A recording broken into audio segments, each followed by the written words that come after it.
Alrighty, gang is all here again. I have my support, and I'm so grateful for each and every one of them.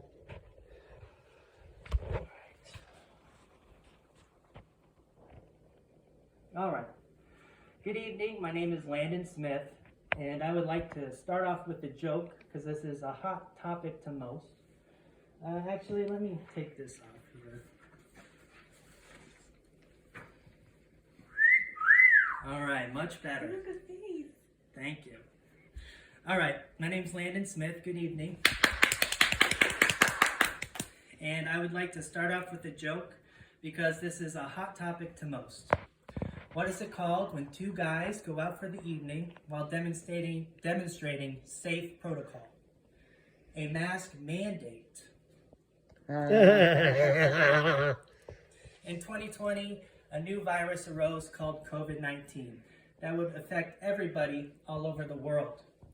To prevent the spread of infection, mandates were implemented by federal regulations and health organizations, such as lockdowns, social distancing, and masks. I am here to inform you on the positive and negative effects of constant mask wearing on our physical, emotional, and mental well-being, as well as how effective the masks are in preventing the spread of COVID-19. My persuasive speech will prove that masks cause more harm than good, and that they did not prevent the spread of COVID-19 enough for mask mandates to be reasonable.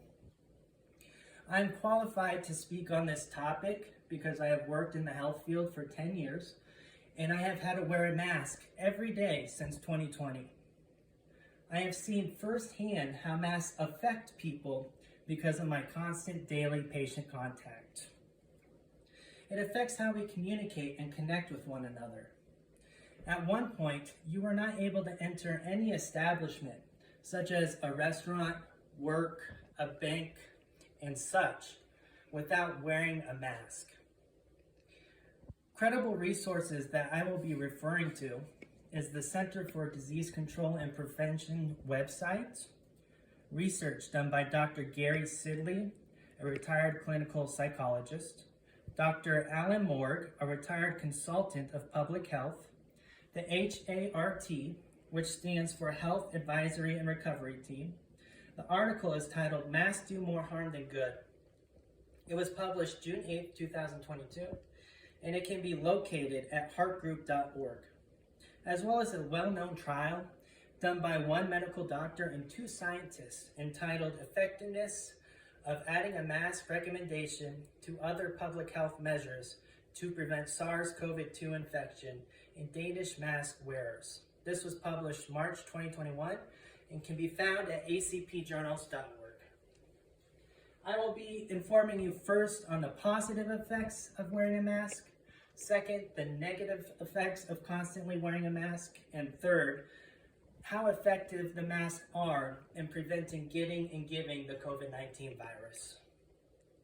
Let's take a look at the positives. Physically, the CDC website states that masks can both prevent the breathing out of the virus, protecting others, and block or separate virus from entering our bodies, preventing the mask wearer. It can also keep our faces warm in snowy and windy weather. Emotionally, wearing a mask can give us hope and confidence that we are safe and protected from the virus and that we are doing our part. Masks can also build a camaraderie amongst other mask wearers. Mentally, wearing a mask can make people feel safe from the virus, thus relieving any prior fear that we've had. And some people like the disguise or unrecognizable effect that the mask can give them. Now that we have taken a look at the positives, let's take a look at the negatives. Physically, constant mask wearing can cause headaches, skin irritation, decrease heart and lung efficiency, dehydration, dizziness, fatigue, and cause feelings of claustrophobia.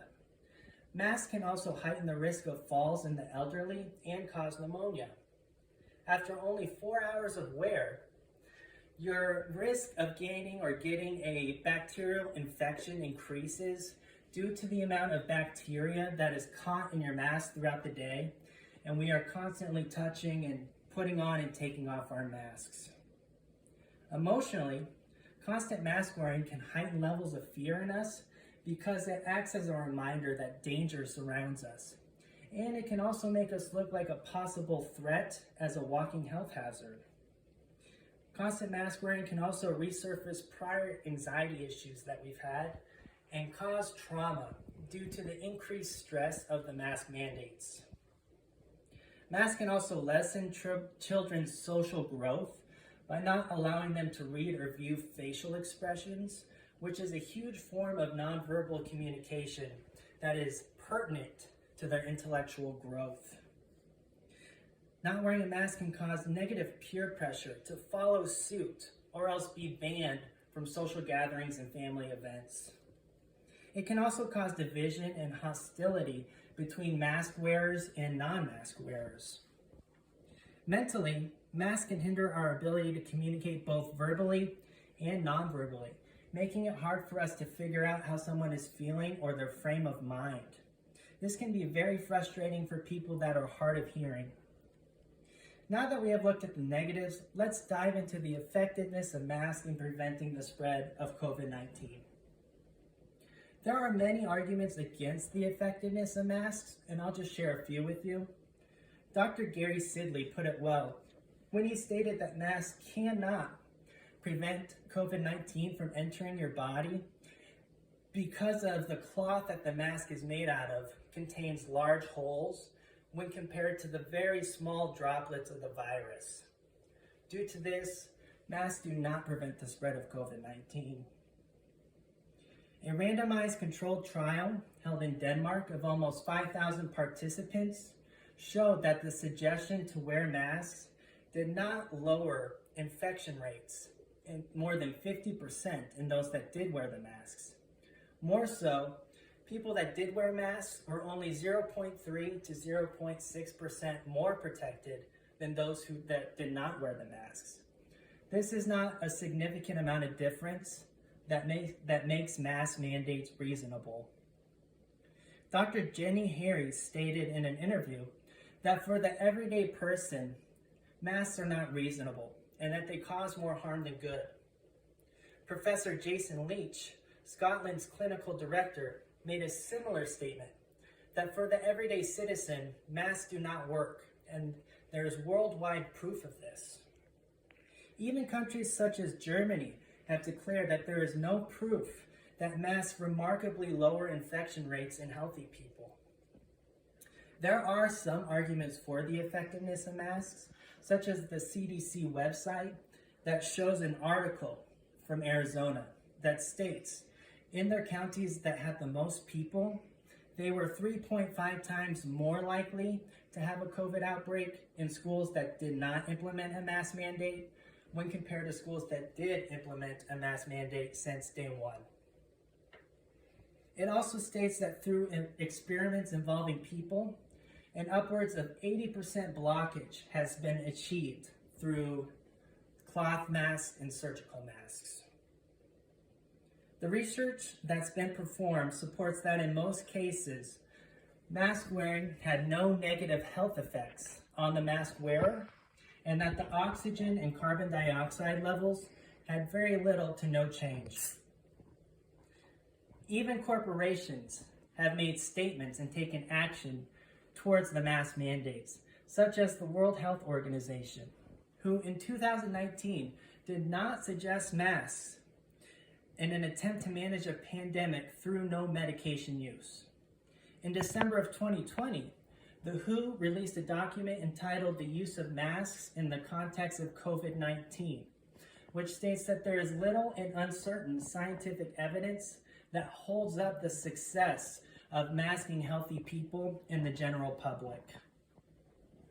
PubMed Central, the National Library of Medicine, has stated that in most research that's been performed on the effectiveness of masks, they hone in on the removal of breathed out virus, but much less focus has been placed on protecting and preventing the breathing in of the virus from an outside source.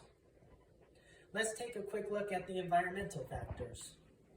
There is a plethora of masks that are made of non-recyclable plastic that litter our roads and grounds. Every day in the UK, approximately 53 million masks are taken to landfills and dumped out there, with many more making their way to our oceans and rivers. Now that we have looked at the mask's ability and inability to prevent the spread of COVID-19, let me summarize what I have shared with you today. The use of masks have more of a negative effect on our physical, emotional, and mental well-being than a positive. The information shared today shows some sources that support the effectiveness of masks against the spread of COVID-19, but many more credible sources and statistics that show masks do not prevent the spread of COVID-19, enough for mask mandates to be a reasonable implication. What I have shown through credible resources and statistics is that the detriments outweigh the positives when it comes to masks. There are much more negative effects to constant mask wearing than positives, and many doctors and trials have shown that masks do not provide much, if any, protection in getting and giving the COVID-19 virus. What it really comes down to is enforcements of mask mandates take away our ability to make our own choice of what to do with our body and our health. I have provided you with enough information to help you make your own choice, and I think that's how it should be. And I would like to end with a quote that summarizes this well. Life without liberty is like a body without its soul. Khalil Gibran. Are we really living while trying to stay alive in fear of a virus and under the control of our government? Thank you.